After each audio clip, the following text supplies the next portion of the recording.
fiction, science fiction, horror, fantasy, crime, LGBT, thriller. You have now entered the House of Mystery. Welcome back into the House of Mystery. I'm Al Warren, and we got Mr. Dave Martino back in the house. I'm back. You're back. I'm back. Ready to rock. Ready to rock. After all that, I saw you did more of those dancing videos. Oh, the martial art. Yeah. Martial art videos. Yeah. Yeah. It's pretty funny. Actually, you know what? You really surprised Joe.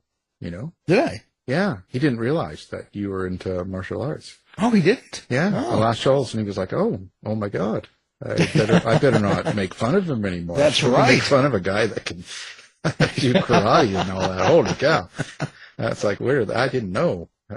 It's like jump on a plane and go get him. That's right. I said, be careful. You have to watch your back. You know, keep your door locked. Well, Michael's a martial artist too, so you know. Yeah, I know. It's just all these people. Be careful too. All these karate. It's like, holy cow. I know the word judo. Yeah, well, there you go. It's a good start. That's a good start. No, exercise is walking the dog. That's about it. If I don't fall over, I'm doing okay. Well, let's see. Now, today we've got a writer, and she's got a book out. The book is called Inland, and I want to welcome her to the show. Kate Risse, thank you for being here. Thank you, Alan and Dave. Thanks for having me. Wow. So where do we start? Let's begin with the premise of the book, and then we'll build from there. So what is the basic premise of Inland? So the story is about a catastrophic sea level rise on the Eastern Seaboard that happens quickly, and there's lots of precipitation. A family is separated, and they are trying to find each other. They're trying to survive and adapt. And I probably should mention that there is a subplot which involves the iPhone. It has been recently banned in the world I've created because of a toxic component that makes people sick. So that's a sort of subplot to it. But mostly it's about the rising waters and people trying to find each other and trying to survive. Well, you know, with that kind of a topic, so now the family, it's all fictional, right? It's not people you know.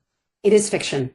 Yeah, it's all fictional. So with the rising water and the iPhone, it's kind of how do you say, it's kind of a disaster show. Yeah. What got you into writing this? That's the best way to ask it. Yeah, I'm definitely grappling with two existential themes that I think a lot of people think about, and the perspective here is definitely a mom. There's also a dad in here because there are children involved in this story. And climate change is one of the existential themes, and the other one is social media and the phones and what they've done to us. Certainly, both had major effects on everybody, you know, whether they're involved on social media or not. It still has an effect on a lot of people. Yeah. So how do you get into the characters' minds? Like, how did you create these characters, and what do you do to get their dialogue out? Oh, yeah. Well, I probably should say that it is fiction, but this story starts on a small barrier island on the panhandle of Florida, the Gulf Coast in the north, what they call the Forgotten Coast. I spent a lot of time down there. I spent time there as a child as well. My mother and her family owned a little tiny beach house and went there. She went there as a child and then took us when we were younger. So I've been going there for a long time, and I go now a couple of times a year, and I drive there or I drive back from Boston, that is. So in the last several years, I really have seen a lot of weather being down there. I'm not a climate scientist, but I think some of the stuff is pretty alarming. I think any layperson would know from what they see that it's kind of extreme. And in 2018, as you may recall, Hurricane Michael slammed into the Florida Panhandle. I was not there for that.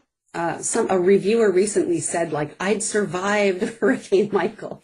That is definitely not the case. I was not there, but I did return after Michael a couple months later, and I did see the effects of that Category 5 hurricane, the largest and most powerful hurricane to hit this region of the Panhandle since they've been recording. And, houses and structures were there, one day, and then they were gone the next day. They were swept away. Places I'd stayed in, significant, sturdy structures, just entirely gone. When you write the character's point of view of these things, how do you do that? Like what perspective? Like do you actually, let's put it this way, do you actually feel like you have a relationship with your main characters? Do you hear them, see them, feel them, or how do you write your characters? Yes, I would say that the characters do kind of reflect people in my life, but they're really different. And one of the story is told from the point of view of two characters, and these chapters alternate. One of them is a mother who has two sons, and the other one is one of those sons who's 16. I really do feel like Billy, the narrator, is a real character sometimes. I really did get into him, and I feel like I sort of like inhabited him, and I feel particularly that way with the dialogue. And the dialogue was something I ended up working on and rewriting over and over and over again. So like writing a lot of dialogue and then just eliminating it, or eliminating 50% of it and adding, and then eliminating and adding. And I just really sort of crafted his dialogue. And I really did feel like, I was sort of a puppeteer or something, but even more than that, like really just getting into his headspace, especially since, he's an adolescent, he's 16, he's growing up in a world where things are happening that weren't happening when I was young. We didn't have social media, and we didn't really know about the climate when I was 16, or we did, and maybe we weren't informed. Some people did, and we weren't, the general public wasn't informed as young people are now. So I had to just really try to imagine a 16-year-old in a world like that, because I'm not 16 anymore, No? Well, how did you handle the dialogue for your characters? Do you have an inner monologue? Did you have to speak it out? Did you pull from what you've read, or maybe dialogue from film? How did you approach creating the dialogue? Maybe a little bit with film and with other stories. I do teach, I teach in a university, and I do teach short stories and novels, and I am thinking of one in particular that is from a 15-year-old's point of view, and maybe that kind of creeped into influenced me in some way, although probably minimally.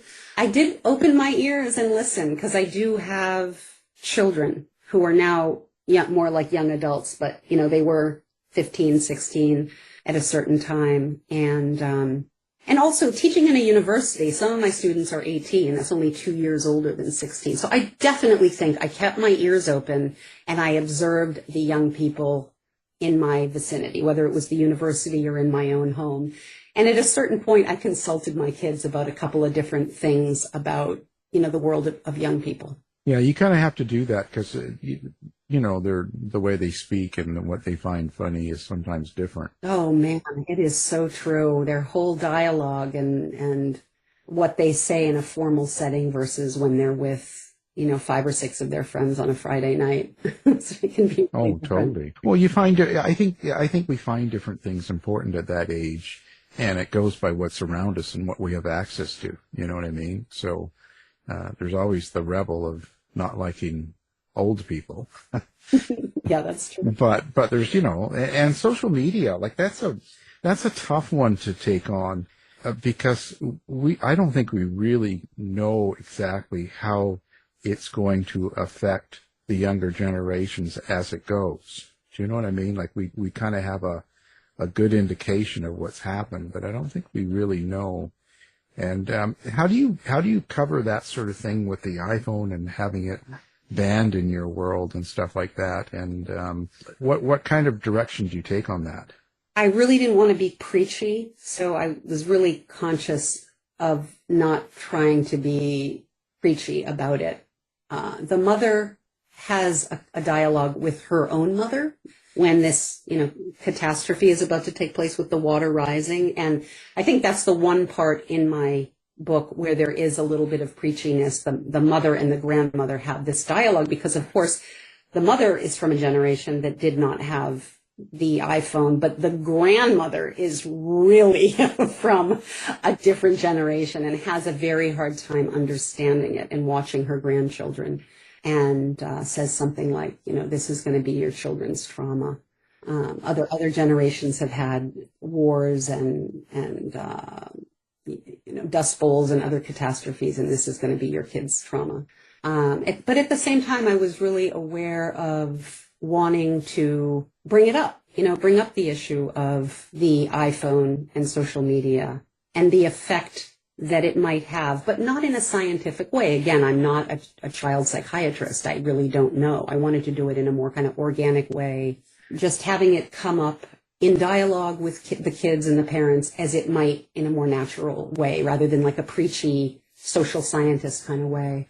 I do want to say that recently the Surgeon General in the United States has said that we need to clamp down, and just as we've done with cigarettes, we need to put something on the side of social media that says, this could be harmful, and it probably is. That's why Surgeon Generals put signs like that on the side of cigarettes, because they believe that they are harmful. And so that is something that's recently come up in the U.S.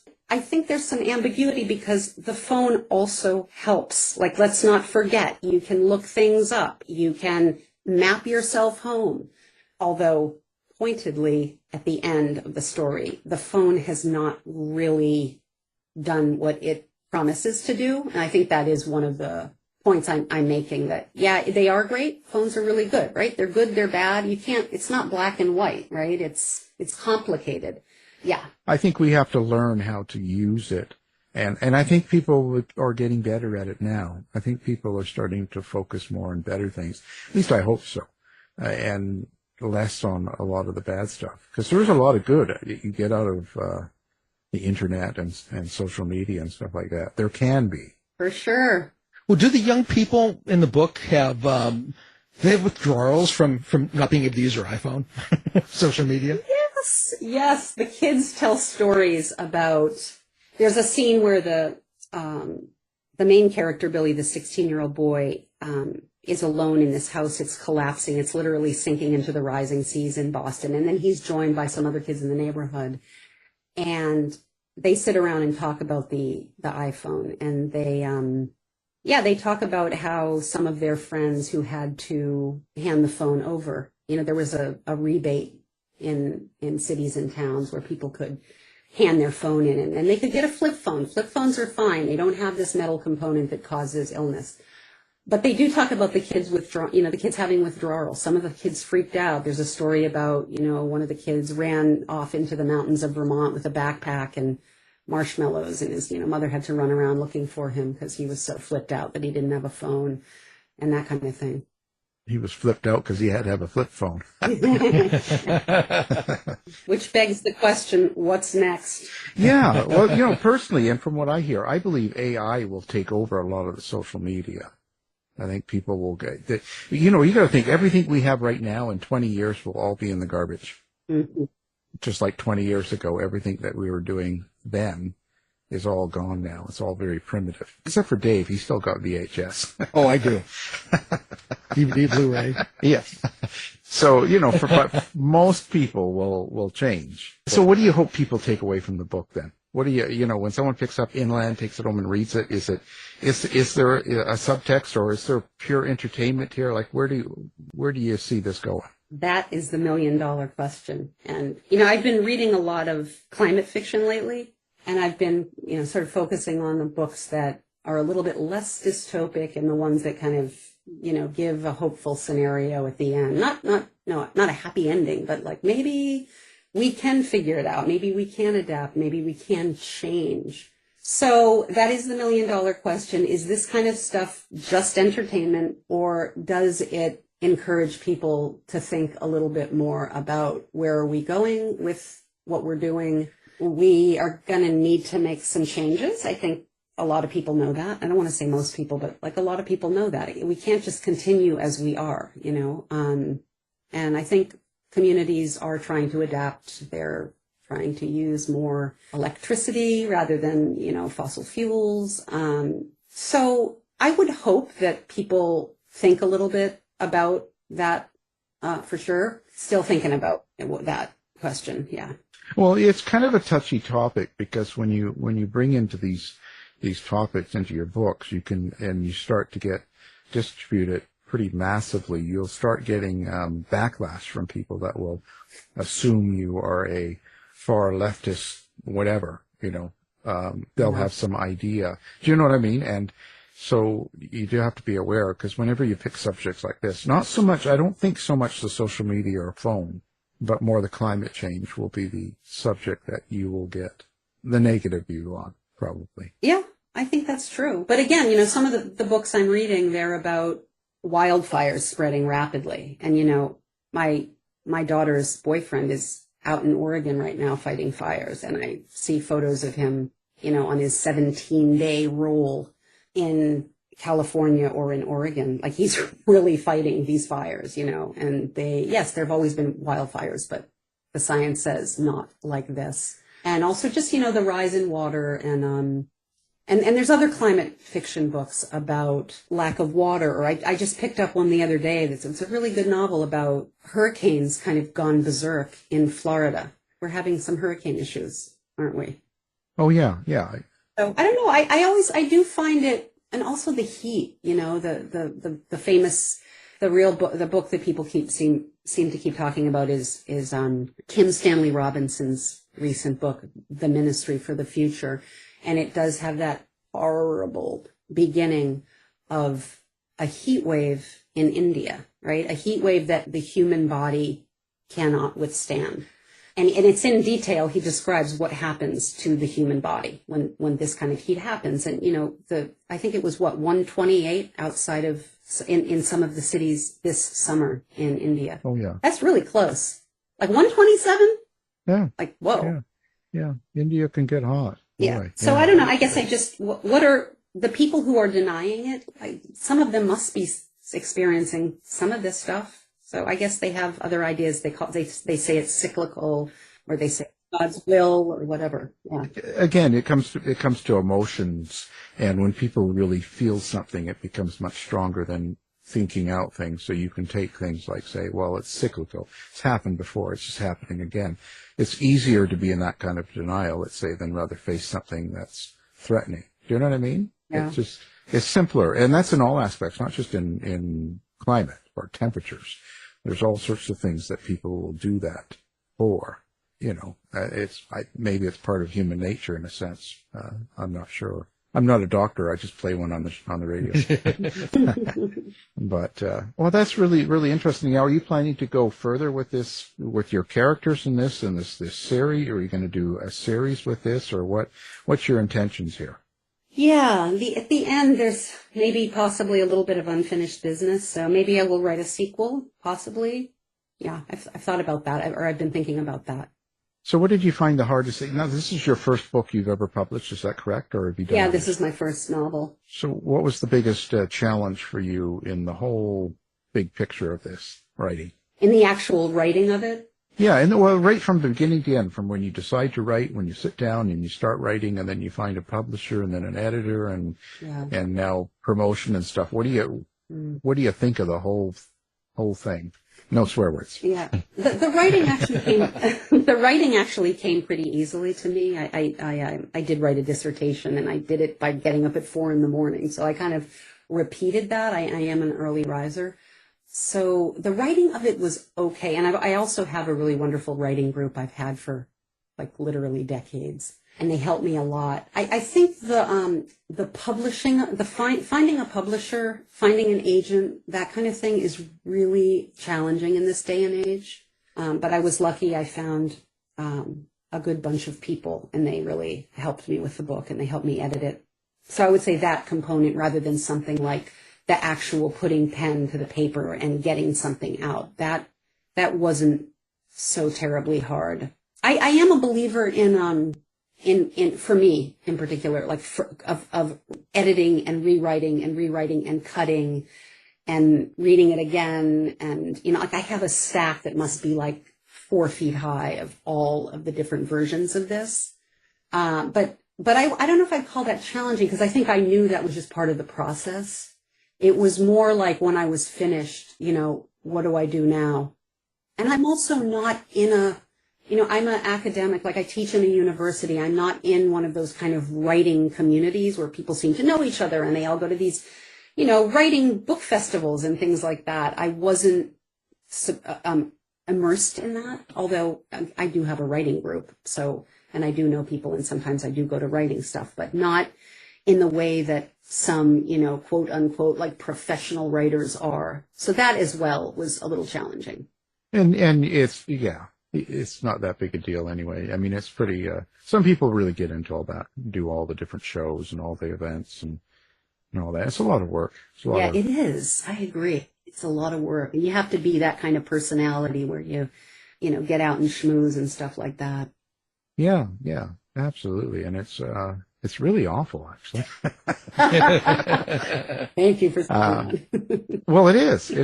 I'll tell you that right now. It's one a year is max for me. And so, but I know other co-hosts, like Joe will go to 2, 3, and then John goes to about 20. Some people just love it and they get into it and it really works for them. It's their way of working in a way, because you do have to market. You have to get your name out there. Because if you're not, someone real famous, Matthew McConaughey or something like that writes a book and then you sell 1 million copies. If you're not that, you have to get out there and get around. And that's one way of doing it. And sometimes they like it better than talking to people like me. Just saying. I don't know why. I don't have. Well, that's fantastic. So listen, have you set up, or do you have a website? Do you have social media? Do you have any of that stuff that people can find you at, and maybe readers, and they can interact with you, or have you done that yet? Yeah, absolutely. I have a website. It's Kate Risse, KateRisse.com. And I'm on Instagram and Facebook as well. And I welcome any contact or questions or comments or anything like that. Goodreads. I'm also on Goodreads. Yeah. Well, okay. We'll put all that up on the website, of course, so people can find you in that. But you got to get on TikTok and start dancing. No can do, Dave. Oh, and Al, no can do. You get out there and have some fun. Get out there and talk about how social media is terrible. And then you dance, and then no, I guess that wouldn't work. Yep, but, that is that's kind of that's drawing the line. That's one step too much. Well, we appreciate talking about the book, and we'll have everything up, the book and everything. And the book is called Inland, and the author has been with us, Kate Risse. Thank you for being here. Thank you so much. Thanks, Kate. This has been a production of the House of Mystery Radio Show. To find out more about our show, guests, or hosts, go to our website at houseofmysteryradio.com.